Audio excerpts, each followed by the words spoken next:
네, 안녕하세요. 장성철입니다. 오늘 정치 고수를 모시고 한국 정치판을 해부해보는 시간. 여의도 너머 TV 닥간다 플러스. 오늘은요, 제가 평상시에 참 이분하고 한번 대화를 했으면 좋겠다. 그런 생각을 갖고 있던 분을 오늘 초대를 했습니다. 보수파의 지식인을 넘어서 대한민국의 큰 어른, 지성인으로서 앞으로 대한민국이 보수우파 나가야 될 길에 대해서 자세하게 등불 같은 역할을 해주시는 우리 조갑재 대표님 모셨습니다. 안녕하세요, 대표님. 예. 감사합니다. 너무 띄워주셔가지고. 아유, 아닙니다. 좀 오늘 한국이 나가야 될 방향이라든지 보수우파가 2026년에 나가야 될 방향, 새 전국 진단, 요거를 대표님 모시고 한번 좀 여러 가르침을 좀 듣도록 하겠습니다. 먼저 대표님, 보수 혁신을 위해서는 무엇을 해야 되는가, 이런 질문을 처음에 제가 드리고 싶었는데 현안 문제부터 예. 좀 먼저 좀 여쭤보겠습니다. 어제 새벽에 장동혁 대표가 있는 예. 국민의힘 윤리위원회에서 한동훈 전 대표를 제명 징계를 했어요. 이거에 대해서 어떻게 생각하시는지 좀 여쭤보고 싶습니다. 그 밤중에 기습적으로 일종의 쿠데타 한 느낌이 들었는데 네, 그 충격이 12.3 비상계엄 충격하고 비슷해요. 네, 그리고 발표한 그 결정문이 너무 사실과 안 맞고 뒤죽박죽이 되고 해가지고 계속 지금 정정을 내고 있어요. 네, 이 2차 정정인데요. 국민의힘 중앙윤리위원회 결정문 추가 정정 안내 네. 이렇게 되어 있습니다. 2026년 1월 14일자 중앙윤리위원회 결정문과 관련하여 아래와 같이 정정합니다. 네. 징계 대상자 한동훈입니다. 징계 대상자가 직접 게시글을 작성했는지 여부 또는 타인이 징계 대상자의 명의를 도용하여 게시글을 작성했는지의 여부 등은 수사기관의 수사 과정에서 밝혀져야 하는 부분입니다. 맞습니다. 그리고 기공지해드린 결정문 정정 알림 내용에서 당무감사위원회 조사 결과를 토대로 징계 대상자 가족 명의의 계정으로 추정되는 게시글을 확인하였습니다. 라고 되어 있는데 요 앞에는 마치 한동훈 전 대표가 직접 글을 쓴 것처럼 발표를 했다가 이런 식으로 또 바꿔버렸어요. 맞습니다. 가족으로. 네. 자, 그러면 뭐가 남는 겁니까 이게 도대체. 팩트가 뭐냐 이거예요. 결론을 내려놓고 그냥 한동훈 대표를 징계해야 되겠다. 국민의힘이라는 플랫폼 안에서 정치를 못하도록 쫓아내야 되겠다. 이런 결론을 내려놓고 차라리 그렇게 하면 좋지. 네. 우리하고 당 정체성이 안 맞다고 네. 해야지. 이건 사실을 지금 조작해가지고 그 작은 정치인도 아니고 큰 정치인을 지금 쫓아내려고 하는데 그 후폭풍이 만만치 않을 것으로 보입니다만은 이런 것을 할 수 있는 정당이 과연 이게 보수 정당이냐. 저는 지금 장동혁 체제의 국민의힘은 극우당이라고 불러야 마땅하다고 보고요. 네. 그리고 극우는 보수의 일부가 아니고 보수의 반대말이고 극우는 그 속성상 극좌와 가깝다고 그렇게 네. 생각을 합니다. 아니 극좌 극우가 일종의 말발굽 이론이라고 있잖아요. 말발굽이 이렇게 생겼는데 극좌 극우가 가까이 있잖아요.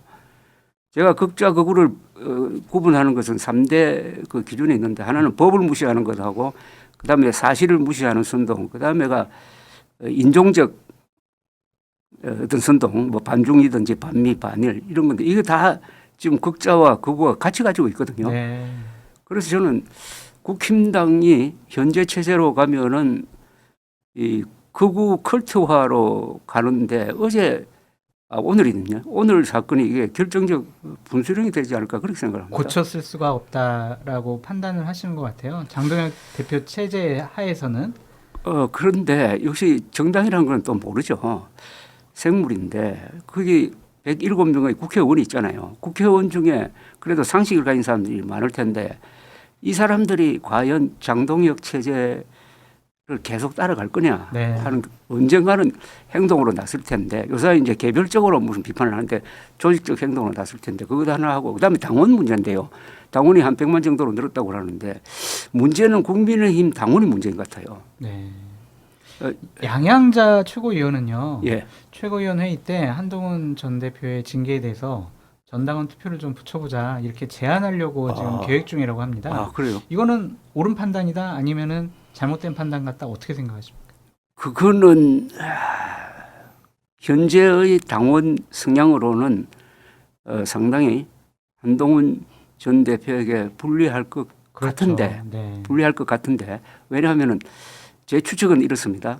한때 부정선거 음모론에 넘어간 사람들이 이념 성향으로 보면은 진보 5%, 보수가 50%였다고요. 그런데 아마 국민의힘 당원들은 그 비율이 더 높을 겁니다. 맞습니다. 그렇죠. 네. 한 60 내지 70% 된다면 그 사람들이 제일 원수같이 생각하는 사람이 아마 한동훈, 이준석 두 사람일 거라고요. 맞습니다. 예.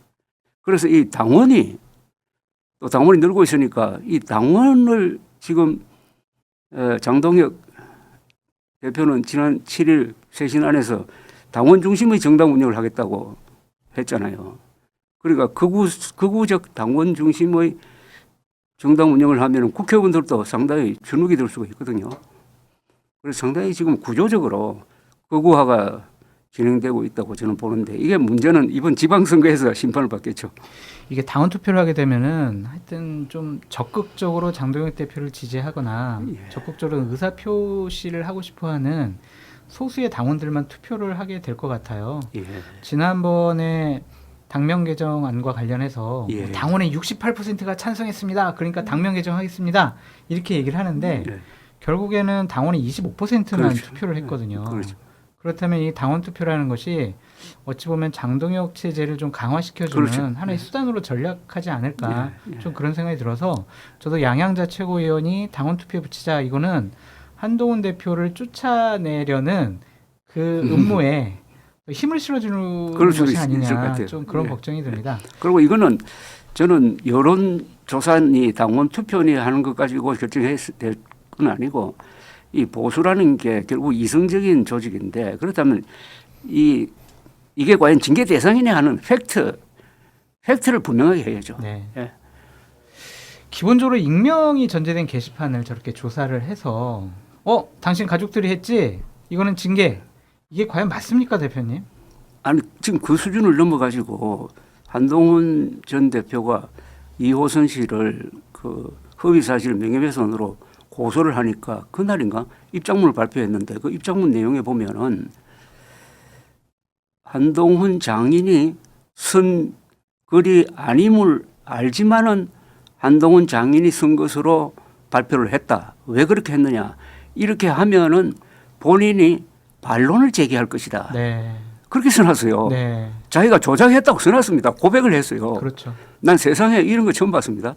그러면서 그걸 자랑을 했습니다. 우리가 얼마나 공정하게 하는지를 보여준다. 즉 반론권을 줬다는 거예요. 네. 그럼 이 정도 수준이면요. 이거는 범죄입니다. 범죄. 맞습니다. 범죄적 방법으로 지금 한 중요한 정치인 그리고 이 법률에 밝은 사람을 몰아내려고 하는데 앞으로 전개될 사안이 상당히 저는 흥미로워요. 네. 대표님 글을 저도 이제 매일매일 이렇게 자세히 살펴보는데 왜 이렇게 한동훈 전 대표를 인정하시고 보수의 미래 지도자라고 이렇게 격려를 많이 해주시는 이유가 있으신가요? 저는 뭐 케이스 바이 케이스로 하는 사람이고 옛날에는 또 한동훈 전 대표 비판을 많이 했습니다. 예컨대 그 양성태 대법원장을 몰아붙이고 이재용 삼성 부회장을 그렇게 해가지고 다 1심에서 무죄 나왔잖아요. 네. 그때 비판을 많이 했는데 많이 달라진 것은 역시 12월 3일 비상계엄 네. 그날 제가 텔레비로 쭉 보고 있었는데 갑자기 비상계엄 선포한다고 그러던데 앞에 딱 한 줄이 나왔잖아요. 한동훈 계엄은 잘못된 것 국민과 함께 먹겠다. 국회로 간다. 그다음에는 공무원들은 부당한 명령에 부역하지 마라. 맞습니다. 예, 저는 딱 이거 보고 네. 끝났다고 생각했거든요. 아, 네. 끝났다고 생각하면 나는 그 순간에 계엄 해제 결이 나오기 전에 제 유튜브에 바로 올랐습니다. 오늘 안으로 끝난다고. 네. 오늘 밤중으로 해제된다고. 역사적 역할을 한 거예요. 네. 예, 그래서 그 앞에 문제점을 뭐 굳이 파헤쳐가지고 양비론으로 할 필요가 없겠다 하면서 쭉 1년 동안 관찰을 했는데 이분이 말과 글이 되는 사람이고 그 행동이 빠르대요. 빠릅니다. 예. 예, 행동이 빠르고 그리고 법리에 워낙 밝고 예, 그리고 상황 판단이 정확하고 또 이번 론스타 소송에서 보여주었듯이 그 보통 사람이 하기 힘든 일을 하더라고요. 예, 근데 그때 한국 돈으로 약 7조 원의 소송을 걸었잖아요. 론스타가. 네. 그런데 사실상 저분이 법무장관으로 있을 때 사실상 이긴 것과 마찬가지거든요. 7조가 깎여가지고 4천억만 내면 된다고 하면은 보통 사람 같으면 여기서 끝낸다고. 네. 예. 근데 이분이 계속 항소를 했잖아요. 맞습니다. 고집을 부려가지고 그거는 하기 힘듭니다. 그죠? 힘들죠. 예. 실패하면은 지금까지 성과도 다 무효가 되고 뒤집어 버리는데 그거는 역시 제가 좀 보았던 큰 정치인들이 거기서 다르더라고요. 법조인의 마인드를 아직도 버리지 못한 거 아니냐, 정치인으로서의 변신이 좀 부족한 거 아니냐. 예를 들면 이 단계 관련해서도 작년에 당대표였을 때 이 사실이 논란이 됐을 때 어느 정도 좀 입장 표명을 하고 정리하고 넘어갔으면 지금 이러한 곤혹스러운 일을 당하지 않았을 거 아니냐. 이러한 평가나 비판도 좀 있습니다. 그런 생각을 할 수 있다고 생각해요. 그런데 요 사안에서 잘 모르면 네. 관전자는 그렇게 이야기할 수 있을 것 같아요. 네. 그런데 요 사안을 정확하게 알면은 그렇게 할 수가 없고 그렇게 해서는 안 된다고 생각이 들더라고요. 네. 그러니까 우선 한동훈 전 대표는 글을 안 썼잖아요. 자기가 쓴 글이 없습니다. 네. 그다음에 자기 가족이 쓴 글은 있어요. 네. 가족이 쓴 글 대부분이 괜찮은 글이에요. 네. 그건 별 문제가 없어요. 욕설도 없고. 네. 그다음에 욕설이라고 하는 것은 아까 그 이호선 씨가 자백을 했듯이 한동훈 장인이 쓴 것처럼 다른 사람이 쓴 걸 가족이 쓴 것처럼 이렇게 조작을 한 거예요. 그게 문제예요. 무슨 목걸이 채워가지고 끌고 다녀야 된다는 그런.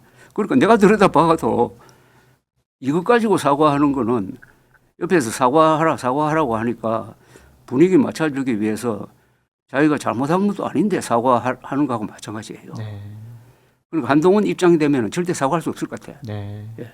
지금은 방금 전에 이제 기자회견을 했었거든요. 그래서 본인은 이제 재심은 청구하지 않겠다. 그리고 법적으로는 좀 사실관계를 좀 다퉈 보겠다 이런 입장인 것 같습니다. 이러한 대응은 어떻게 생각하세요? 이거는 끝까지 가야 된다고 생각해요. 끝까지 가야 된다. 그러니까 나는 사실관계를 밝혀야 된다. 가처분 신청도 해야 된다고 생각합니다. 네. 가처분 신청해가지고 우선 팩트는 명확해야 돼요. 네. 이거 명확하지 않으면 뒤집어 쓴다고. 네. 그러니까 그걸 판결을 통해서 받든지 어떻게 하든지. 예. 장동혁 대표의 국민의힘에 가까운 아니면 먼 미래 어떻게 좀 평가를 하세요? 예를 들면은 윤건희 부부에 대한 선고가 2월 중순에 나올 것이고 또 중요한 지방선거가 있지 않겠습니까? 지방선거를 장동혁 체제로 치를 수 있다라고 전망하세요? 그거는 국민의힘 국회의원들, 당원들이 결정할 문제인데요. 네. 지금 뭐 중구난방식으로 여러 가지 심한 비판을 많이 하긴 하는데 네. 그 사람들이 세를 이루어 가지고 몰아내 가지고 비상대책위원회로 가기에는 아직도 절박감이 둔한 것 아니냐 하는 생각이 들고 네. 그런 말하자면 일종의 반란을 일으키려면 그 핵심이 한동훈 전 대표 계열의 한 20명 정도 이런 사람들이 뭉쳐야 되는 것 아닙니까? 네. 그죠? 그리고 다른 사람들도 이렇게 하고 하는데 그럴 용기가 있는지 하는 데 대해서는 저는 다만 앞으로 진행될 상황에서 더 어려운 일들이 계속 터지고 이번에 제명했을 때의 그 후폭풍이 어느 정도냐 하는 것을 보면은 그래도 저는 장동혁 체제로 선거를 치를 가능성이 더 높지 않느냐. 각종 여론조사를 그런 생각이 보면은 듭니다. 뭐 앞서 나갔던 서울이라든지 아니면 강원도라든지 아니면 불경이라든지 이런 곳도 대단히 어렵다라는 여론조사가 계속 나오고 있거든요. 장동혁 체제로 가면 선거가 질 거라고 뻔히 생각이 드는데도 그렇죠. 의원들이나 후보자들이 움직이지 않을 가능성이 높다라고 보시는 거네요. 그만큼 이해관계가 절박하지 않고 이해관계가 진짜 절박한 사람은 장동혁이 대표하고 있는 거구파 아닙니까? 네. 거구파는 이번 선거판에서 뭐 구의원이든 군의원이든 시의원이든 이런 자리 많이 좀 차지하려고 하지 않겠습니까? 근데 그 차지할 자리가 수도권에는 거의 안 되잖아요. 그죠? 네. 주로 경상도 지역일 것 같은데 맞습니다. 거기 이제 몰리면은 기존 세력하고 그때 이제 거기서 이제 좀 충돌이 일어날 것 같아요. 네. 그래서 공천 과정이 상당히 좀 시끄러울 것 같고 생각이 그러면 또 사고도 나고 폭로도 생기고 하니까 네. 대표님께서 결정권을 갖고 있어요. 그러면은 자 국민의힘 이번 지방선거 위기기에서는 첫 번째, 두 번째 이렇게 해야 된다라고 조언을 해주시면 그건 뭐 전번부터 한 이야기인데 네. 제일 표가 많은 한동훈 전 대통령을 모셔와가지고 선거대책위원장을 맡기든지 그렇게 네. 해야지. 장동혁 체제가 그대로 유지되더라도 네, 한동훈 전 대표와 함께 손잡고 선거 치러야 그렇게 된다. 해야죠. 그렇게 할 수 있는 게 정치 아니겠습니까? 그럴 가능성이 없어 보입니다. 가능성이 오히려 없어요. 그래서 장동혁 저는 대표는 이준석과 지금 손잡는 모습을 보이고 있잖아요. 없는데 네. 원론적으로 하는 이야기예요. 네. 원론적으로 하고. 그다음 우리나라 뭐 정치사에서 그런 획기적인 게 제일 대표적인 게 6.29 선언 같은 건데, 네. 예, 그 DJP 연합이라든지 그건 거기 하는 사람들 전두환 노태우라든지 김종필, 김대중 같은 큰 정치인이 할 수 있는 것이. 그런데 논리상은 지난 4월 7일 계엄에 대해서 사과했잖아요. 네. 그건 뭐냐 하면은 한동훈 노선이 옳았다는 것을 인정한 거거든요. 네. 그렇지 않습니까? 네. 본인도 18명 중에 한 사람으로 해제 결의안에 가표를 던졌고 사실은 그대로 하면은 한동훈 전 대표 찾아가서 그동안에 우리가 너무 괴롭혀서 죄송하니까 우리를 지도해달라고 하는 게 맞지. 네. 그런 논리 모순을 스스로 하나 만든 거죠. 네.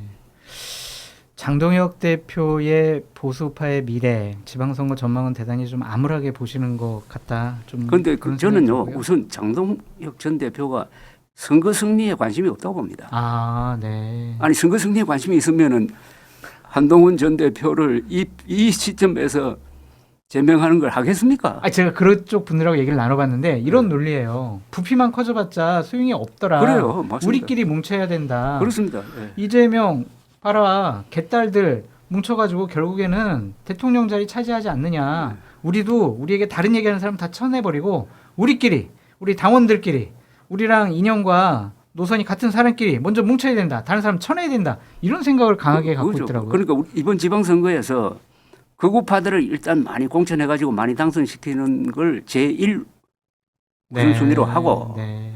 그 다음에 뭐 서울이라든지 부산 같은데 당선되었으면 좋겠고 당선 안 돼도 좋고 네. 어쨌든 자기들의 그 점을 확실하게 하겠다는 그걸 제1 목표로 하고 있으니까 이런 짓을 지방선거는 안- 관심이 안다고 없고 보는 것 아닙니까? 자신의 당대표로서의 당내 지위를 강화하는 데만 그렇죠. 혈안이 되어 있다. 그러니까 우리가 이렇게 보통 정상적으로 생각하면은 지방선거에서 참패하면은 물론 난다고 보는 게 정상적인데 물론 나지 않을 가능성도 있다고 봅니다. 네. 아니 극우파라는 사람들의 행태를 보면 알아요. 네. 극우파는 부정선거 음모론자인데 맞습니다. 그 사람들의 행태는 비정상적이에요. 네. 다. 그 사람들의 행태를 보여주는 게 윤석열, 황교안, 그 다음에 뭐 전한길, 장동혁 같은 사람, 네. 요새 뭐 거론되는 고모 같은 사람, 이런 사람들의 행태 아닙니까? 네. 그런 사람들의 행태를 보면은 우선 상식이 안 통하고 어떤 점에서도 계산도 안 맞는 행동을 하는 것 같아요. 네. 대표님 좀 이제 다른 주제로 좀 넘어가서요. 대표님 혹시 윤석열 전 대통령을 상당히 응원하던 그때도 있으셨나요? 있었어요. 언제셨어요? 그건 대통령 당선될 때까지죠. 네. 정확하게 말하면 대통령 당선되고 나서 열흘 지나가지고 3월 20일 청와대 안 들어가고 국방부로 대통령실을 옮긴다고 할 때까지지. 네. 난 그걸 딱 보고 절망을 했습니다. 왜요? 절망한 정도가 아니라 네. 이걸로 망한다고 봤어요. 왜요? 대통령실을 옮긴다는 것은 네. 천도에 해당하거든요. 맞습니다. 예. 네. 그러니까 결국 저 예상대로 대통령실을 잘못 옮겨가지고 망해버렸는데 그보다 더 큰 게 서울 옮기는 건데 수도를 옮기면은 나라가 망해요. 네. 그러니까 우리나라는 서울이 우리 민족사에서 2000년 동안 수도였거든요. 네. 한성백제 400년, 조선조 500몇 년, 그다음에 대한민국 80년인데 이 정통성은 어디에 있느냐 하면 광화문에 있고 광화문 결국 청와대에 있는 거예요. 이런 역사적 중요성을 다 모르고 특히 나갈 때 국방부로 갈 때 제왕적 권력의 상징이니까 안 들어가겠다고 이러더라고. 그건 역대 대통령의 침 뱉는 것 아닙니까? 거기 누가 솔직히 말해서 제왕적 대통령이 누가 있었어요? 자기 아들, 딸의 정권 물려준 사람이 있습니까? 역사에 대한 너무나 가벼운 처신. 네. 그리고 그때 아무 언론도 지적하지 않는 게 네. 국군 동수권자를 겸한 대통령이 출퇴근한 대통령 없습니다. 네. 동선 노출되잖아요. 네. 그리고 거기 가는 것은 국방부, 대통령, 합참의장이 같은 지역에 있어요. 한 네. 방에 갑니다. 네. 그런데도 무모하게 옮기는 거 보고 제가 절망을 했습니다. 그 다음에는 이준석 대표 몰아내는 거. 세 번째는 이른바 어르대란. 네. 예. 저도 이준석 대표를 몰아내는 걸 보고 참 이 사람이 권력욕만 있구나 좀 그런 생각을 했었습니다. 대표님 어제 특검이 사형 구형한 장면 보셨나요? 예. 어떤 느낌이 드셨습니까? 첫 번째 들었던 감정이나 느낌이나 이런 것들은. 그런데 저는 동정할 생각이 하나도 없고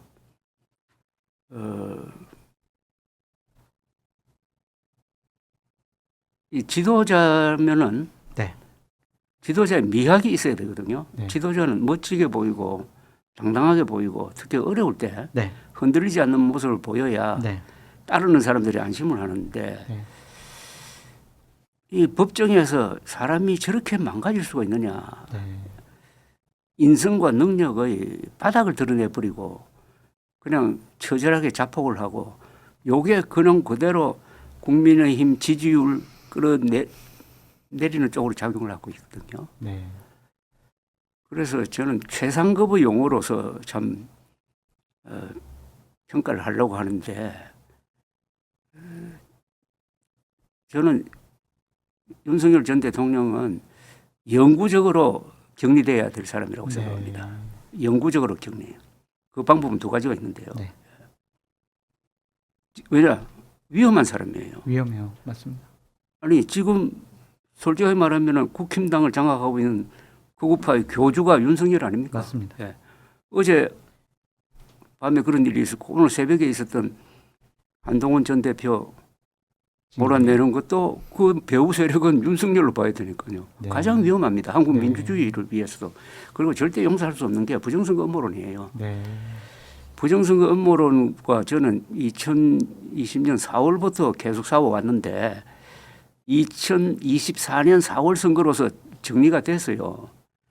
그때 아시다시피 그때 장동혁 사무총장이 끈질기게 요구해가지고 개표 과정에서 손으로 계산하는 과정을 하나 더 넣었습니다. 2,800만 표를 개표했는데 한 표도 틀리지 않았어요.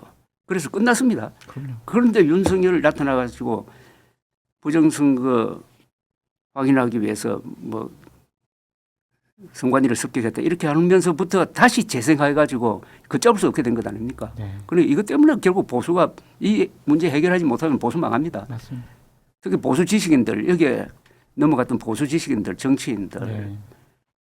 그래서 저는 마지막 어떻게 이것도 참 가냘픈 희망이었는데 어제 최후 진술에서 이 부분만은 분명히 해야 된다고 생각했어요. 네. 네, 하여튼 아직도 망상과 환상에서 벗어나지 그러면 못한 것 같다. 그러면 구제불능입니다. 윤석열 전 대통령은 참 이게 참 바보 같은 질문인 것 같은데요. 보수가 아니었죠. 이념적으로 그러니까 우리 저 보수 지식인들이 반성해야 될 부분은 그렇죠. 네. 문재인에 반대하면 무조건 보수다. 네. 지금도 그렇죠. 이재명에 반대하면 무조건 보수다.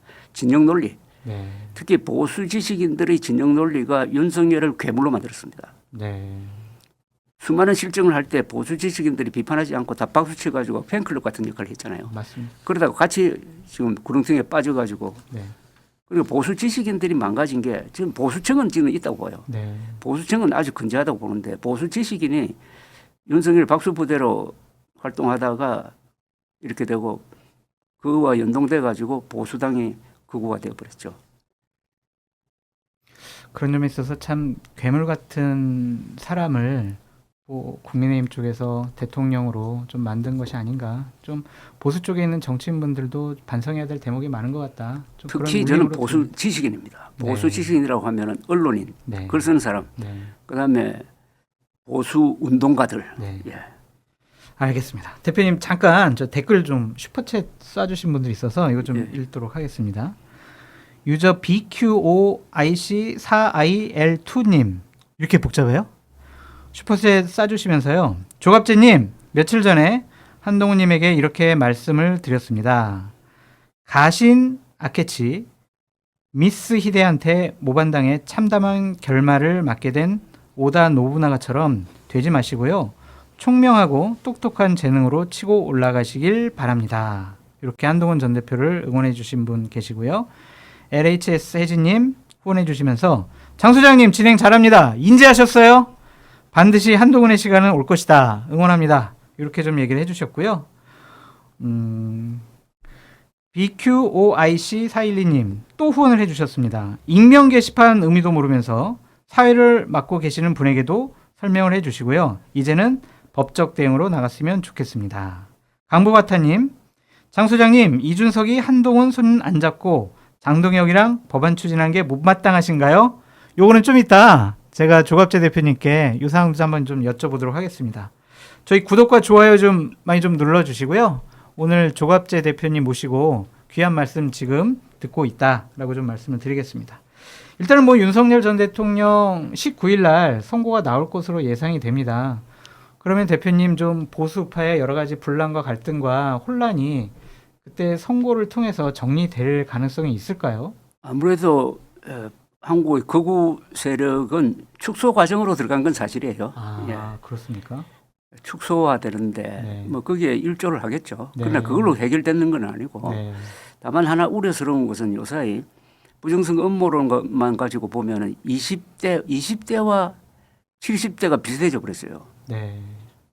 20대 지지율이 높더라고요, 좀. 참 이 비극적입니다. 네. 왜 20대가 부정선거 음모론으로 넘어갔느냐? 그 밑에는 아마 반중 정서가 있을 거예요. 네. 반중 정서 그리고 반 좌파 정서와 부정선거 음모론이 이렇게 엉켜가지고 거기에 또 개신교의 영향 이런 게 그래서 20대가 저렇게 극우화가 되는 것은 종북화되는 것보다 더 위험하거든요. 네. 그런데 이걸 응원해 주는 사람 중에 다수가 70대입니다.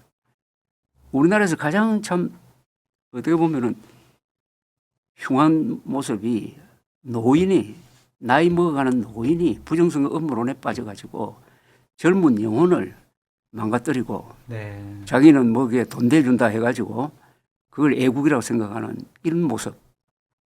한국의 70대는 참 위대한 세대인데 다가 그런 게 아니고 이런 성향이 있다 이겁니다. 왜 그런 분들이 많아졌을까요? 뭐 황교안, 윤석열 이런 분들의 선전선동에 넘어갔다고 보시는가요? 70대 이상이 원래 반공적이에요. 네. 그러니까 그럼 문재인, 이재명, 김대중, 노무현, 문재인, 이재명을 싫어하는 것은 이해가 가는데 네. 그게 너무 싫어하다가 보니까 부정선거 음모론이라는 미끼까지 물어버린 거예요. 그들이 당선된 건 도저히 내가 인정할 수가 없어. 이건 그러니까요. 부정선거야. 그러니까. 이런 식으로 흘러갔다라는 그러니까. 말씀이시군요. 참 그런 분들이 보수파의 주류가 되면 보수파는 참 중도로부터 버림받을 것 같은데 상당히 좀 걱정이 많습니다. 저는 이게 왜 이렇게 됐느냐 이제 원천적인 문제가 있어요. 어떤 겁니까? 그건 두 가지입니다. 네. 어느 나라든지 보수의 제1 주제는 안보 아닙니까? 네. 그런데 우리 보수는 한미동맹에 너무 의존하다가 보니까 안보까지도 잊어버린 거예요. 네. 그러니까 자주국방 의지를 포기한 겁니다. 한미동맹에 의존하다 보니까. 그러니까 핵 문제가 일어났을 때 우리도 핵 무장해야 된다는 이야기를 한 보수가 없었습니다. 네. 이게 참 비극이 아닙니까? 왜냐? 우리가 핵 무장한다고 하면 미국이 가만히 있겠느냐? 한미동맹 핵우산 거기에 의존하면 되는 거지. 이렇게 하면서부터 보수의 가장 중요한 가치를 포기하고 거기에 따라 가지고 그걸 가장 중요한 걸 포기하니까 이권 투쟁에 열심한 거예요. 그러면 좌파하고 똑같죠. 그렇죠. 그러니까 도덕적 우월성이 사라져 버리고 네. 말았습니다. 그러니까 우리가 이스라엘처럼 살아야 될 나라인데 저 남태평양에 있는 어떤 무슨 통가 같은 나라처럼 사는 그런 보수가 되고 네. 여기에 또 하나 이것도 아무도 지적을 안 하는데 한국어가 망가졌어요. 지난 30년 동안에 한글 전용으로 하는 바람에 네. 한자를 포기하기 때문에 이게 교양 수준이 떨어지고 말았습니다. 그리고 문해력, 어휘력이 떨어지고 하니까 보수가 갖춰야 될 교양의 바닥이 무너진 거예요. 부정선거 음모론에 이렇게 황당한 부정선거 음모론에 이렇게 많이 넘어가는 나라가 세계적으로도 참 드문데 특히 한국은 국민 평균 IQ가 세계에서 1등이고 네. 학력이 1등인데 어떻게 여기에 넘어갔느냐. 저는 한국어가 망가진 거. 그다음에 한미동맹에 의존해서 안보를 포기한 그 틈으로 이게 음모론이 들어갔다고 봐요. 네. 주제를 좀 잠깐 좀 돌려보도록 하겠습니다, 대표님. 이준석 대표에 대해서는 총체적으로 어떻게 평가를 하세요? 정치인으로서 전도 유망하다, 보수파의 미래다. 저는 뭐 항상 그 보수의 구명정이라고 이야기를 해왔습니다. 구명정이요? 예, 네. 보수의 구명정 역할을 본함은 아니에요, 예, 아직은. 일정하게 했고, 네. 예, 또 그 동탄에 나가서 역전승하는 거는 정말 그게 예술이었거든요. 그럼요. 예, 그런 선거운동은 일찍이 없었던 선거운동 아닙니까? 네.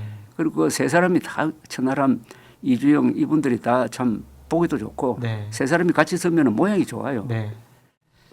근데 이제 역시 이 양당 체제에서 끼어가지고 이렇게 고생을 하고 있는데 이번 지방선거에서 뭔가 좀 바닥을 좀 다졌으면 하는 그런 생각이 듭니다. 저는 항상 이제 이준석, 한동훈 이 두 분을 얘기할 때 우리 보수파의 미래다. 언젠가는 대통령 될 그렇죠. 분들이다. 이렇게 좀 평가를 하고 있는데 네. 최근에 이준석 대표가 특검 문제와 예, 예, 관련해서 예. 장동현 대표랑 손잡고 같이 있는 모습을 보이고 예, 있잖아요. 예. 이거는 어떻게 보셨어요? 조금 어색해요. 네. 예, 잘 아시다시피 부정선거 음모론과 제일 열심히 싸웠던 사람이 그러니까 이준석, 네. 윤석열과 제일 열심히 살았던 사람이 네. 이준석 대표인데 장동혁은 그 완전히 반대에 있는 사람이고 그렇죠. 그건 이념적으로나 가치관적으로나 전략적으로 안 맞는 것이고 그렇다면 이제 전술적인 일시적인 어떤 효과를 보고 그렇게 한다면은 뭐 그 방법도 있겠다. 그걸 가지고 굳이 뭐 심하게 비판할 거는 아니라고 또 그래서 좀 생각합니다. 이미지가 훼손당하는 게 아닐까? 장동현 오래 가면 그렇죠. 예, 장동현 전 대표가 보이고 있는 여러 가지 구구적인 모습, 맞습니다. 망상적인 여러 가지 윤석열 전 대통령을 좀 옹호하고 동조하는 모습, 말씀하신 것처럼 부정선거론자들과 함께하는 모습 이런 것을 보면은 결국에는 보수파 국민의힘을 망치려는 것이 아닌가 좀 그런 생각까지 들고 있거든요. 근데 그러한 장동혁 대표와 정책적인 연대, 뭐 대장동 문제라든지 아니면은 특검 문제 국한에서 우린 연대하는 거야 이렇게 얘기하더라도 같이 막 손잡고 논의하고 뭐 삭발 뭐 이런 것도 할 수 있다라는 보도가 나오고 있는데 같이 하고 있는 모습이 어색함을 넘어서 저는 앞으로의 정치적인 미래에 상당히 좀 안 좋은 이미지를 주지 않을까 그런 걱정이 있습니다. 그런 조합 때문에 평생 고생하신 분이 있잖아요. 김종필, 네. DJP 연합 네. 그게 이용당해가지고 그 위대한 참 정객인데 그분의 말년이 좀 외로웠어요. 네. 근데 이거는 뭐 사안이 그렇게 크지는 않지만은 근데 그렇게 손잡아가지고 특검을 쟁취해야 될 것 아닙니까? 쟁취하면은 그게 또 합리화가 되는데 그럴 가능성이 좀 낮지 않습니까? 네. 예. 그러면 이준석 대표는 이렇게 얘기를 하죠. 아니 내가 당대표 될 줄 알았냐. 다 안 된다고 그랬다. 동탄 선거 다 내가 안 된다고 그랬다. 근데 나는 내 힘으로 해냈다. 이 특검도 우리가 수적으로는 약하지만은 내가 정치력을 발휘해서 장동혁과 손 잡고 이거는 특검 내가 쟁취하겠다. 이렇게 좀 항변을 하는 분들도 계시더라고요. 글쎄요. 그 결과를 봐야 되겠는데. 가능성이 좀 저도 낮다고 보여지는데 예. 이것이 선거 연대까지 이루어질 거라고 보세요, 대표님? 근데 이루어질 만한 구석이 뭐 있나요? 수도권은 우선 나눌 자리가 별로 없잖아요, 그죠? 예를 들면은 이제 경기도 같은 경우에는 국민의힘에서 출마할 사람이 별로 없어요. 네. 손 들고 나서는 사람도 없고. 그럼 개혁신당이 서울과 경기도 쪽에 선거 연대를 통해서 그런 경기도는 우리가 보수 연합 후보가 되겠다.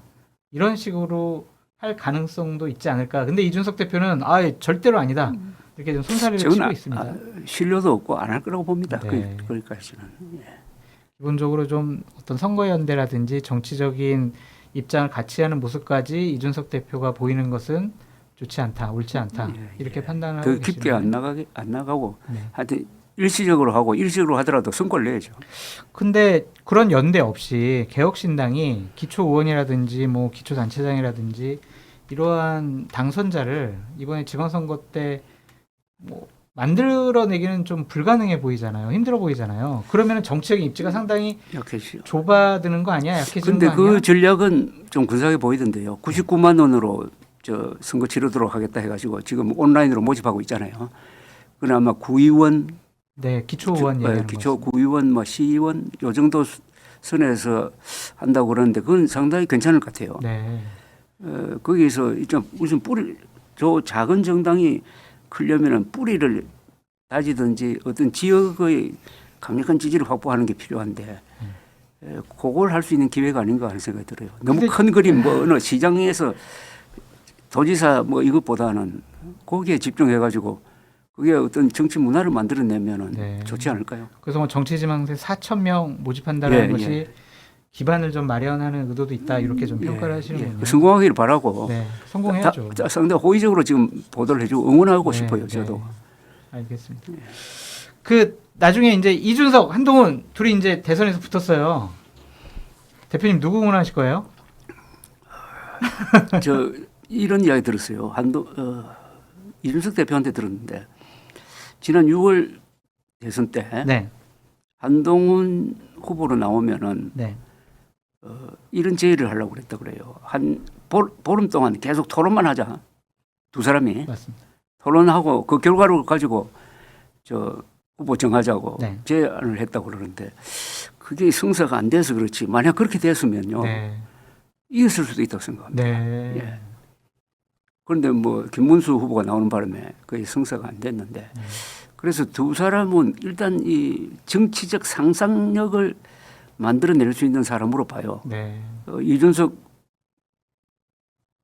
대표는 이미 정치적 상상력으로 당을 하나 만들어 성공한 게 있고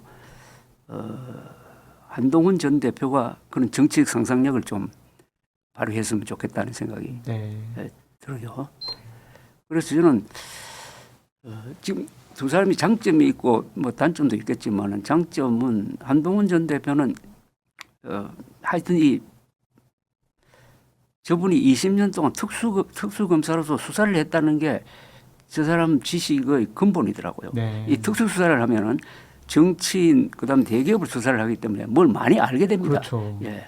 그 뭐 사람 잡아내는 것만 생각하는데 그렇지 않고 굉장히 디테일이 강하고 론스타 사건도 특수부 검사로서 유죄 받아냈기 때문에 맞습니다. 이긴 거 아닙니까? 그건 네. 실력이거든요. 네. 예.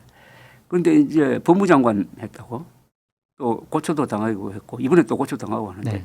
하여튼 저희는 팬덤이라고 불릴 만한 강력한 그건 지지층이 대단한 것 있고 같아요. 그다음에 보수 지식인들이 가장 호의적으로 쓰는 사람이 현재로는 한동훈 네. 전 대표 같아요. 그게 네. 힘이거든요. 네. 또 일정한 한 20명 되는 상당히 강력한 국회의원도 있고 이미 세입니다. 세를 이루었어요. 세를 이뤘는데 또 12월 3일 역사적 역할도 했고 그래서 저는 더 커가면은 삼김급의 정치인도 될 수 있다고 생각을 합니다. 2028년도에 한동훈 대표가 좀 배지를 다는 게 제일 급선무가 아닐까요? 어떤 그렇죠. 정치적으로 예, 기반을 그렇죠. 다지기 위해서는. 그리고 이번 지방선거에도 전년 역할을 하지 않을까요? 장동희 대표가 열어주겠습니까? 아니 장동희 대표 제명되면은 무소속 되는 거 아닙니까? 네. 그러면 할 일이 많다고 보는데 난 가만히 있지 않을 것 같은데요. 네. 한번 어떤 뭐 선택을- 출마하지 않더라도 네. 여러 가지 방법이 오히려 프리랜서가 되는 거지. 예. 프리랜서 단기 필마 이렇게 막 지역을 다니면서 막 그러니까요. 선거운동 도와주고 어딜 가나 사람을 모으고 뉴스를 만들어내는 맞습니다. 그 뉴스 메이커로는 뭐 탁월하니까 네. 그 가만히 있지 않을 거예요. 네. 하여튼 저는 2028년도에 이준석, 한동훈 이 두 분 다 배지 다시고 의정활동 열심히 하셔서 2030년 대선에서 보수파의 후보로 두 분들이 좀 경쟁하는 모습을 봤으면 네, 좋겠다라는 그렇습니다. 개인적인 네. 바람이 있습니다. 저도 같은 생각. 예. 대표님, 이재명 대통령 대선 후보 때 두 번 만나셨죠? 대선 후보 때 하고 저 대통령 됐을 때 되고 나서도 네, 만나셨군요. 네, 어떠셨어요? 그러니까 대선 후보였을 때와 대통령 됐을 때 좀 달라지던가요? 달라지죠. 그 뭐 안 달라지는 사람이 있습니까? 네.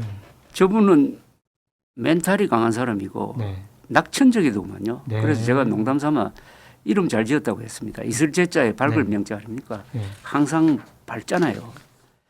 그러니까 그 수많은 사법 리스크를 도대체 어떻게 견뎌냈느냐 네. 그거 생각하면은 근데 그게 노력해서 그래 된 게 아니고 천성인 것 같더라고요. 네. 그리고 지금 대통령직을 굉장히 즐기고 있잖아요. 그런 것 같아요. 예. 즐기면서 또 이렇게 실수도 하고 뭐 백혜룡 경정 사건이라든지 이런 거 실수를 하고 있는데 네.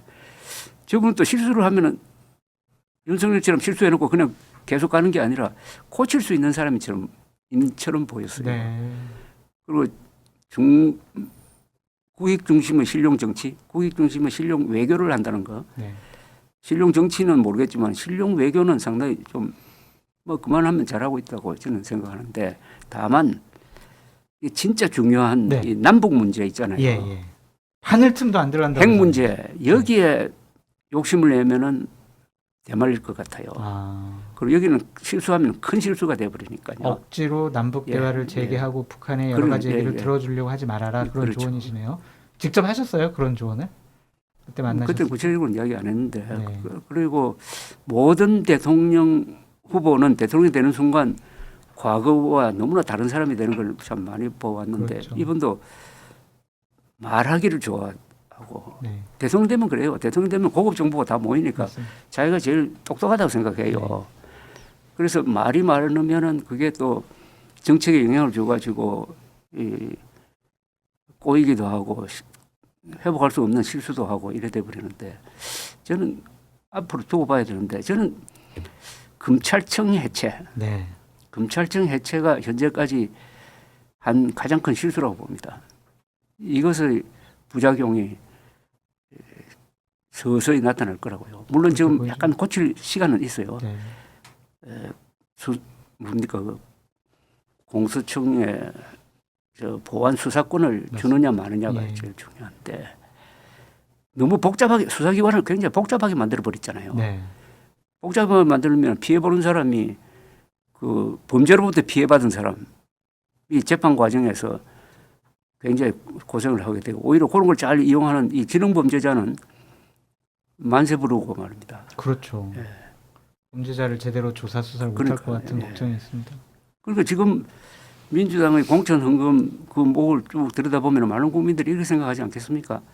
아, 왜 저 사람들이 검사를 저렇게 미워했을까? 네.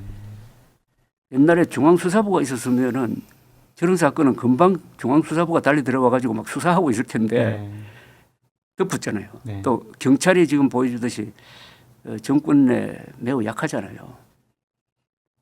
경찰이 정권의 말하자면 산안개 역할을 했던 해가 바로 1950년대 자유당 시절입니다. 네. 그때 검찰이 그 경찰을 견제를 했어요. 그때는 검사에 대한 신뢰가 굉장히 높았어요. 그런데 요새 거꾸로 지금 경찰 중심으로 가고 있는데 그렇습니다. 상당히 위험하다 봅니다. 저는. 이재명 당시 대표가 만나자고 했을 때 좀 꺼리낌은 없으셨어요? 내가 왜 당신을 만나? 나 만나면은 나 여러 가지 나 오해받을 것 같은데 그런 좀 뭐 별로 없었어요. 저는 뭐 제가 제일 많이 비판한 사람이 김대중 전 대통령인데요. 제가 제일 많이 만난 사람이 또 김대중 전 대통령입니다. 그렇습니까? 예. 네. 그분하고 한 번 만나면 보통 뭐 2시간 뭐 제일 길게 인터뷰한 건 6시간 한 적도 있어요. 네. 나중에 모으니까 책이 한 권 되더라고요. 네. 예. 그래서 아니 제가 기자인데 한국에서 가장 중요한 정보를 가지고 있는 사람이 한번 만나자고 하면은 가기 싫습니다 하면은 그건 기자가 아니지. 네. 아니 기자가 못 만날 사람이 누가 있습니까? 그러면은 이재명 당시 대표나 아니면 당선인 시절에 만나셨다고 했는데, 내가 알던, 내가 보던, 내가 생각하던, 내가 판단하던 이재명과는 다르네라고 판단하신 지점이 좀 있으세요? 오해를 했었다거나 아니면은 이건 내가 잘못 생각하고 있었네, 오해가 풀렸네, 이런 지점들이 좀 있어요. 저는 이제 이념 성향을 제일 저는 중요하게 생각하거든요. 네. 이념적 성향. 네. 종북이냐 친북이냐 이렇게 보는 편인데 보수와 진보의 이 판단 기준이 좀 북한을 바라보는 관점으로 대표님께서 한국에서는 그게 제일 생각하시는 중요하죠. 예. 네. 크게 보면은 결국 김일성 편이냐 건가요? 네.